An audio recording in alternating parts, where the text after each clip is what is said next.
Welcome on unscripted facts.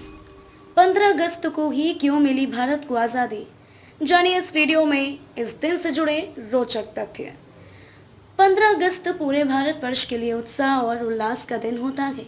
इस दिन हम अपना स्वतंत्रता दिवस मनाते हैं। यह दिन किसी भी जाति, धर्म, प्रांत और संस्कृति से बड़ा है। आज हम 2021 में जब हम अपना 75वां स्वतंत्रता दिवस मना रहे हैं, तो हमारे लिए आवश्यक हो जाता है कि हम इस दिन के महत्व को समझें। तो चलिए हम आपको इस दिन से जुड़े कुछ रोचक, महत्वपूर्ण तथ्यों से रूबरू कराते हैं, जो शायद आपको अभी तक पता नहीं होंगे।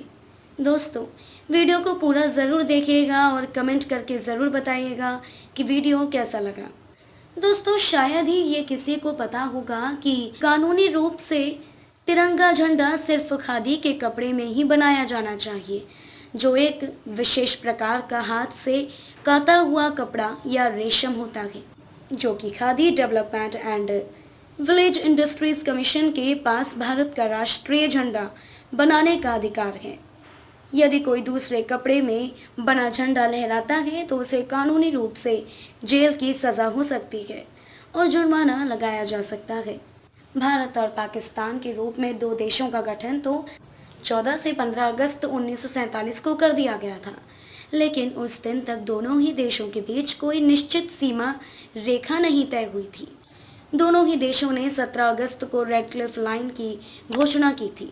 हालांकि अभी भी भारत और पाकिस्तान के बीच कई जगहों पर सीमा को लेकर विवाद रहा है। भारत साल 1947 को जब आज़ाद हुआ था, तब वर्तमान राज्य गोवा भारत का हिस्सा नहीं था। भारत की आज़ादी के समय 562 रियासतों को एक एक कर भारत में विलय करवाया गया। कई रियासतों ने आसानी से भारत के साथ आने का फैसला किया, वहीं कुछ के लिए सरदार पटेल और वीपी मेनन को कुछ विशेष प्रयास करने पड़े थे। जूनागढ़ और हैदराबाद के निजाम ने देश के साथ आने से मना कर दिया था। जूनागढ़ में जनता ने विद्रोह कर दिया था। वहीं हैदराबाद के निजाम को लेकर लगातार मनाने के बाद भी जब वो नहीं माना, तो सरदार पटेल ने वहां सेना भेजने का निर्णय लिया था। साल 1947 में भारत का 1 रुपया $1 के बराबर था, लेकिन हमारे देश की सत्ता उस वक्त ऐसे लोगों के पास चली गई जो ब्रिटिश राज में भी ऐशो आराम का जीवन व्यतीत कर रहे थे और देश को अपनी मनमर्जी से चलाया। और इसी कारण से वर्तमान में $1 करीब करीब 75 से 80 रुपए के बराबर हो गया। वहीं 15 अगस्त 1947 को सोने का भाव 88 रुपए 62 पैसे प्रति 10 ग्राम था, जबकि आज प्रति 10 ग्राम सोने का रेट 50,000 के आसपास है। देश को स्वतंत्रता मिलने के बाद महात्मा गांधी ने इंडियन नेशनल कांग्रेस को खत्म करने की योजना बनाई थी। अपनी मौत से एक दिन पहले महात्मा गांधी ने एक ड्राफ्ट में लिखा था कि आईएनसी को जिस मकसद के लिए बनाया गया था वह हासिल कर लिया गया है, इसीलिए अब उसे खत्म कर देना चाहिए। दोस्तों, अभी और भी रोचक तथ्य बाकी हैं, लेकिन अभी तक जिसने चैनल को सब्सक्राइब नहीं किया है वो प्लीज़ चैनल को सब्सक्राइब ज़रूर करें और वीडियो पसंद आया हो तो साथ साथ शेयर भी कर दें। तो चलिए जानते हैं दूसरे रोचक तथ्य। दुनिया में भारत के अलावा और भी 3 देश हैं जो 15 अगस्त को आज़ाद हुए थे। दक्षिण कोरिया, कांगो और बहरीन 15 अगस्त को ही अलग राष्ट्र के रूप में स्थापित हुए हैं। बहरीन को 15 अगस्त 1971 को ब्रिटेन से आज़ादी मिली थी। दक्षिण कोरिया को 15 अगस्त 1945 में जापान से आज़ादी मिली थी और कांगो 15 अगस्त 1960 को फ्रांस से अलग हुआ था। आज़ादी के समय भारत में 17 राज्य थे।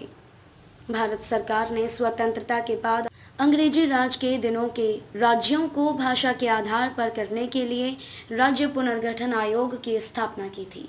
जस्टिस फजल अली की अध्यक्षता में 22 सितंबर 1953 को पहले राज्य पुनर्गठन आयोग का गठन हुआ। जब भारत आज़ाद हुआ था, उस समय भारत के पास अपना राष्ट्रगान नहीं था। हालांकि रविंद्रनाथ टैगोर ने 1911 में ही जनगण मन लिख दिया था, लेकिन इसे 1950 में राष्ट्रगान के रूप में अपनाया गया था। हम सभी जानते हैं कि पंडित जवाहरलाल नेहरू स्वतंत्र भारत के पहले प्रधानमंत्री थे, लेकिन वह जनता की पहली पसंद नहीं थे। दरअसल सरदार वल्लभ भाई पटेल को नेहरू से ज्यादा वोट मिले थे, लेकिन नेहरू की इच्छा को देखते हुए महात्मा गांधी ने वल्लभ भाई पटेल से अनुरोध किया था कि वह पीछे हट जाएं और इस तरह नेहरू को आज़ाद देश का पहला प्रधानमंत्री बना दिया गया। भारत के तत्कालीन वायसराय लॉर्ड माउंटेन के प्रेस सचिव कैंपबेल जॉनसन के अनुसार मित्र देश की सेनाओं के सामने जापान के आत्मसमर्पण की दूसरी वर्षगांठ 15 अगस्त को पड़ रही थी। इस कारण से इसी दिन भारत को आज़ाद करने का फैसला किया गया। हर स्वतंत्रता दिवस पर भारतीय प्रधानमंत्री लाल किले से झंडा फहराते हैं, लेकिन 15 अगस्त 1947 को ऐसा नहीं हुआ था। लोकसभा के सचिवालय एक शोध पत्र के मुताबिक पंडित नेहरू ने 16 अगस्त को लाल किले से झंडा फहराया था। आज़ादी की निश्चित तिथि से 2 सप्ताह पहले ही गांधी जी ने दिल्ली को छोड़ दिया था। गांधी जी ने भारत के स्वाधीनता आंदोलन का नेतृत्व किया था और आज़ादी के जश्न में स्वयं महात्मा गांधी शामिल नहीं हुए थे। बापू उस दिन दिल्ली से हजारों किलोमीटर दूर बंगाल के नोआखली में थे, जहां वे हिंदू मुस्लिम के बीच हो रहे सांप्रदायिक दंगों को रोकने के लिए अनशन कर रहे थे। तो दोस्तों, ये थे कुछ 15 अगस्त 1947 आज़ादी के दिन से जुड़े कुछ रोचक तथ्य। कमेंट करके ज़रूर बताएं कि आपको ये वीडियो कैसा लगा और इसे शेयर ज़रूर करें ताकि और लोग भी इनके बारे में जान सकें। और भी इसी तरह की वीडियोस को देखने के लिए हमारे चैनल को सब्सक्राइब ज़रूर करें और बेल आइकन को भी प्रेस कर दें ताकि हमारे वीडियो का नोटिफिकेशन आपको मिल जाए। जय हिंद दोस्तों।